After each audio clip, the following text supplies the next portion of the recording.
جہاں آپ کے الفاظ کی اہمیت نہ ہو وہاں خاموش رہنا ہی بہتر ہے۔ برداشت کرنے کا ہنر ہر کسی کے پاس نہیں ہوتا۔ تھوڑی سی تنقید بڑے بڑوں کی اصلیت کھول دیتی ہے۔ ہمارے ہاتھوں سے موتی بکھر جائیں تو انہیں سمیٹنا آسان ہے، مگر ہمارے الفاظ سے کسی کی ذات بکھر جائے تو اس کا سنبھلنا بہت مشکل ہوتا ہے۔ اور صرف دو لوگ ہی آپ کو صحیح طرح سے سمجھ سکتے ہیں، ایک وہ جو آپ کے حالات سے گزرا ہو اور دوسرا وہ جسے آپ سے شدید محبت ہو۔ اللہ بہتر کرے گا، یہ وہ الفاظ ہیں جس سے انسان کی آدھی پریشانی دور ہو جاتی ہے۔ کتابوں اور مشاہدوں سے انسان سیکھتا ضرور ہے، لیکن سبق وہی یاد رہتا ہے جو وقت اور لوگ سکھاتے ہیں۔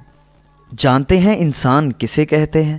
جس کی آنکھ میں احترام ہو اور الفاظ میں نرمی، جس کے اخلاق میں رحم دلی اور مقاصد میں اعلیٰ ظرفی ہو۔